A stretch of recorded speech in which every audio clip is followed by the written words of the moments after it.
తప్పు.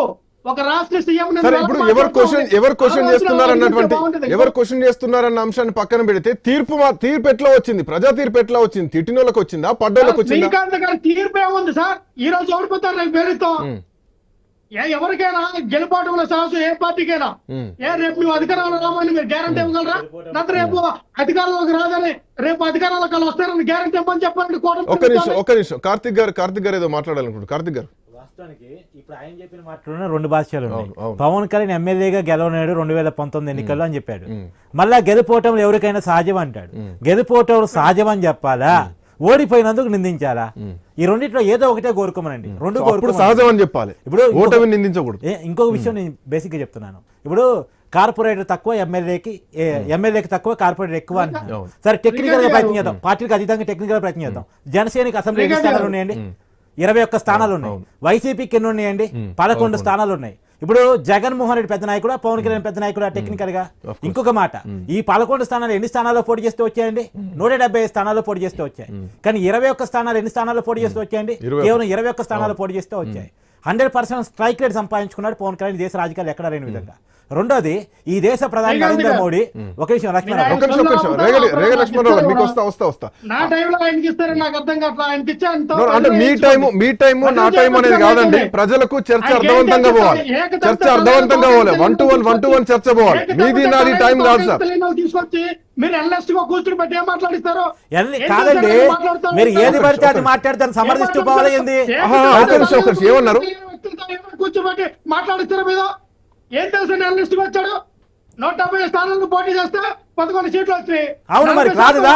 వైనాట్ 175 అంటే 11 రాదుగా మీకు? వైనాట్ 175 అంటే 11 రాదుగా? అది నిజమా అవునా కాదో చెప్పండి.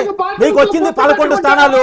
మీరు ఇంకో విషయం చెప్తున్నా, ప్రతిపక్ష హోదా గురించి కనీస అవగాహన లేకుండా మాట్లాడుతున్నారు. ఇప్పుడు 2014లో లక్ష్మణరావు గారు టైట్ గా మేము లక్ష్మణరావు గారు వినండి, మీకు అవకాశం ఇస్తా.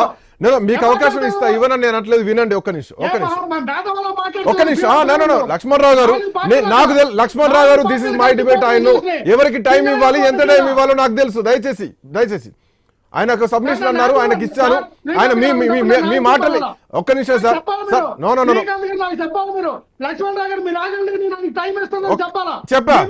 చెప్పా you just go back and check. Debate అయిన తర్వాత నేను చెక్ చేసిన. ఒక్క నిమిషం ఆగండి. కార్తిక్ గారు ఏదో మాట్లాడాలనుకుంటున్నారని చెప్పిన తర్వాత నేను కార్తిక్ గారి దగ్గరికి వెళ్ళా. ఓకే, సో మీకు వినిపించలేదేమో బహుశా. You can cross check again. 1 second Karthik గారు. వాస్తవానికి అండి, ప్రతిపక్ష హోదా గురించి అడుగుతున్నారండి. 2014 ఎన్నికల్లో 67 స్థానాలు గెలవటం ఫలితంగా జగన్మోహన్ రెడ్డి గారు ప్రతిపక్ష హోదా ఇచ్చింది. ఎవరిచ్చారు? 67 స్థానాలు ఇచ్చిన ప్రజలు ఇచ్చారు. ఇంకెవరు ఇవ్వలే. ఎవరి దిక్కు కాదది. రెండోది, 2019లో ఆయన ముఖ్యమంత్రి అయ్యారు 151 స్థానాలు గెలవటం వల్ల. ఎవరిచ్చారని ముఖ్యమంత్రి పదవి? గవర్నర్ గారు ప్రమాణ స్వీకారం చేపించారు. గవర్నర్ గారు ఇవ్వలే, ప్రజలు ఇచ్చారు 151 స్థానాలు గెలిపించడం ఫలితంగా. మొన్న ఆయన పరిపాలన బాగలేదనుకున్న ప్రజలు 11 స్థానాలకు పరిమితం చేసి ప్రతిపక్ష హోదా లేకుండా ఉన్న ముఖ్యమంత్రి పదవిని పీకేశారు. ఎవరిచ్చారు 11 స్థానాలు? ప్రజలు ఇచ్చారు. ప్రజలు ఇవ్వనటువంటి అధికారాన్ని ప్రజలు ఒక తీర్పు ఇచ్చారు. మీరు ప్రతిపక్ష హోదా పనికిరారు, ముఖ్యమంత్రి పనికిరారు అని ఒక పనిష్మెంట్ ఇచ్చారు. ఆ పనిష్మెంట్ అనుభవించాల్సింది పోయి ఆయన నాకు ప్రతిపక్ష హోదా ఇవ్వాలని అడుగుతాడేంటి? ప్రజలు ఇవ్వని అధికారాన్ని అడిగే హక్కు ఏ రాజకీయ ఇదే చర్చ నడుస్తుంది. ప్రజలు పనిష్మెంట్ ఇచ్చారు. పనిష్మెంట్ వర్సెస్ ప్రతిపక్ష హోదా మధ్యలో ఒక యుద్ధం నడుస్తుంది. రేగ లక్ష్మణరావు గారు, take your voice. Before that ఒక చిన్న బ్రేక్ తీసుకుందాం. బ్రేక్ తర్వాత డిబేట్ విల్ బి కంటిన్యూ.